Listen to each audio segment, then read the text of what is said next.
Hello everyone, welcome to the lecture. I hope आप सभी बहुत अच्छे होंगे।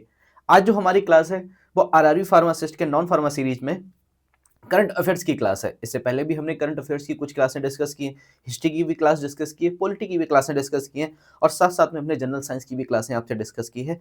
आज जो हमारी क्लास है वो करंट अफेयर्स की है और इसमें हम कुछ इंपॉर्टेंट क्वेश्चन आपसे डिस्कस करेंगे, क्योंकि करंट अफेयर्स अब देखिए टाइम आ चुका है, क्योंकि इतना टाइम आपके पास है नहीं, ये आप जानते हैं। अब बहुत ही अगर आप देखें तो आपके पास 25 दिन के आसपास बच रहे हैं, तो आप अपनी प्रिपरेशन को बहुत अच्छे से बूस्ट करिए स्टूडेंट्स, और बहुत अच्छे से पढ़ाई करिए। हमने मॉडल सीरीज भी स्टार्ट की है यहाँ पे मॉडल पेपर की, उसमें भी हम आपके सामने बहुत ज़्यादा इंपॉर्टेंट क्वेश्चन लेके आ रहे हैं, जिसमें हमने 15 साल का प्रॉपर एनालिसिस करके अपना जो आपका है एग्जाम होता रहा है आरआरबी फार्मासिस्ट का, उसी से एनालिसिस करके हमने पेपरों को डिज़ाइन किया है। आपको हम अभी हमारी एक क्लास हो चुकी है, इससे आगे वाले 1-2 दिन में हम आपको एक और क्लास प्रोवाइड करेंगे। जब तक आपका एग्जाम नहीं हो जाता हम आपको कई सारे मॉडल पेपर सॉल्व करा देंगे। ये बिल्कुल आपके फार्मा और नॉन फार्मा के जो ट्रेंड है आरआरबी फार्मासिस्ट में जो पूछे जा रहे थे उसी से रिलेटेड है। कोई नहीं, आज इस क्लास को बहुत अच्छे से समझते हैं करंट अफेयर्स की। चलिए यहाँ पे पहला क्वेश्चन देखिए क्या लिखा है। With which university has IIT Bombay signed an agreement for AI for manufacturing? IIT Bombay ने AI फॉर मैन्युफैक्चरिंग के लिए किस विश्वविद्यालय के साथ समझौता किया है? Number 1 Oxford University, Columbia University, Stanford University या हार्वर्ड यूनिवर्सिटी। तो किसके साथ आईआईटी बॉम्बे ने समझौता किया है एआई फॉर मैन्युफैक्चरिंग के लिए? यहाँ पे जो समझौता किया है वो किया है आपका कोलंबिया यूनिवर्सिटी के साथ। ठीक है, तो यहाँ पे आपका जो ऑप्शन सी है वो यहाँ पे क्या है स्टूडेंट्स, आपका करेक्ट है। ओके, नेक्स्ट क्वेश्चन देखिए। ठीक है, हाल ही में गुजरात एटीएस द्वारा जांचे गए बायो टेररिज्म मामले में किस जहरीले पदार्थ का उल्लेख किया गया था? Which toxic substance was mentioned in the bioterrorism case investigated by Gujarat ATS recently?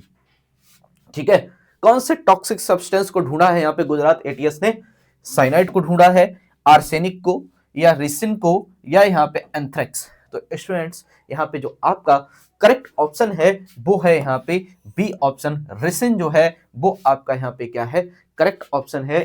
Gujarat ATS ने कौन सा यहाँ पे केमिकल ढूंढा है, कौन सा जो जहरीला है? रेसिन। ठीक है, अब देखिए यहाँ पे किससे आता है? Extracted from the castor beans. ये भी बात आप यहाँ पे याद रखिएगा कि रेसिन आपका किससे प्राप्त होता है? आपका कैस्टर बीन्स से प्राप्त होता है। ठीक है, ricin is a deadly poison and potential bio weapon. ठीक है, ये क्या है, बहुत ही ज्यादा पॉइजनस है और इसको कैसे यूज किया जा सकता है? बायो वेपन की तरह यहाँ पे यूज कर सकते हैं। ठीक है, और इसका काम क्या है, ये करता क्या है, ये क्या करेगा? It works by the inhibiting protein synthesis in the human body. ये क्या करेगा? सीधा सा सीधा डायरेक्ट जो है आपके ह्यूमन बॉडी पे प्रोटीन सिंथेसिस को इनहिबिट कर देगा। प्रोटीन की जो आपकी सिंथेसिस है उसको क्या करेगा? ये यहाँ पे रोक देगा। ठीक है, तो आप समझ सकते हैं ये कितना आपके लिए हानिकारक है। ठीक है, चलिए नेक्स्ट क्वेश्चन समझते हैं। किस संविधान संशोधन द्वारा मतदान की आयु 21 वर्ष से घटाकर 18 वर्ष कर दी गई है? Why which constitutional amendment was the voting age reduced from 21 to 18 years? किसमें की गई थी? आपके 61 अमेंडमेंट में, या यहाँ पे 52 अमेंडमेंट में, या यहाँ पे 69 अमेंडमेंट में, या यहाँ पे आपका 73 अमेंडमेंट में? किसमें की गई थी? तो आपका जो यहाँ पे 61 अमेंडमेंट है इसमें क्या की गई थी?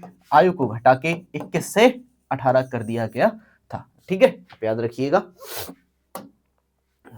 ठीक है, ये कब हुआ था? राजीव गांधी के कार्यकाल। ठीक है, 1989 में पारित। ठीक है, ये कब हुआ था?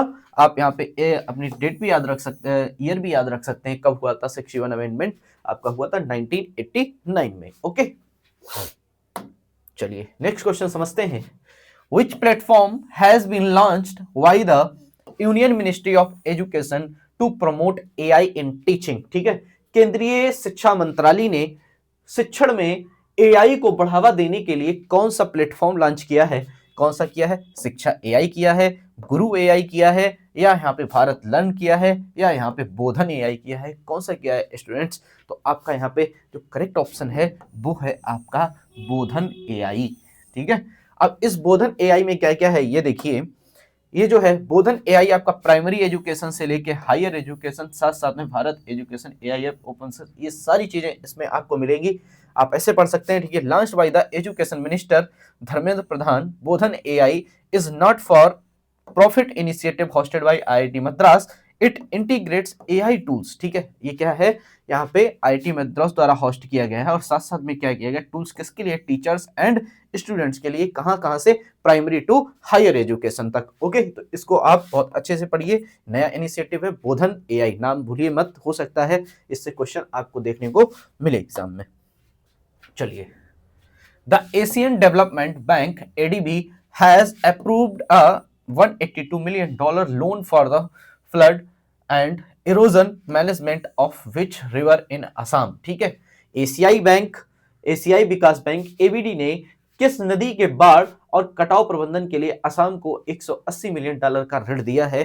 किस नदी का, यहाँ पे कटाव गंगा का, यहाँ पे ब्रह्मपुत्र नदी का, या यहाँ पे गोदावरी का, या यहाँ पे यमुना का, किसका हुआ था यहाँ पे असम में। तो असम में सबको पता है, ये बहुत ही प्रसिद्ध नदी वहां पे कौन सी है, ब्रह्मपुत्र नदी है, ठीक है। तो आप याद रखिएगा, इसका आंसर जो है वो क्या है, यहाँ पे सी ऑप्शन है, ठीक है। क्या है, ब्रह्मपुत्र, ठीक है। चलिए नेक्स्ट क्वेश्चन देखते हैं। हाल ही में 2000 साल पुराने तमिल ब्राह्मी शिलालेख वैली ऑफ द किंग्स में कहां पाए गए हैं, ठीक है। कहां पाए गए, देखिए, recently where were 2000 year old Tamil Brahmi inscription found in the Valley of Kings, ठीक है। कहां पाए गए हैं ये, तो आप सबसे पहले देखिए, ग्रीस में, तुर्की में, या इजिप्ट में, या यहाँ पे ईरान में, कहां पाए गए हैं। तो ये पाए गए हैं आपके स्टूडेंट्स इजिप्ट में। यहाँ पे जो करेक्ट ऑप्शन है वो क्या है, आपका बी ऑप्शन सही है। यहाँ पे क्या है, इजिप्ट और मिस्र, ये आपका ऑप्शन है यहाँ पे करेक्ट, ठीक है। मिस्र की वैली ऑफ द किंग्स में पाए गए ये तमिल ब्राह्मी प्राकृत और संस्कृत शिलालेख बनाते हैं। 2000 साल पहले भारतीय व्यापारियों ने नील नदी क्षेत्र का दौरा किया और अपने नाम ये दर्ज किया। ये भी आप याद रखिएगा, इस जगह पे किस नदी का नाम, नील रीजन का, ठीक है। नील नदी का भी नाम आप यहाँ पे याद रखिएगा, ठीक है। चलिए नेक्स्ट क्वेश्चन यहां समझते हैं, ठीक है। NIPL ने क्रॉस बॉर्डर क्यूआर पेमेंट के लिए मलेशिया के किस नेटवर्क के साथ समझौता किया है।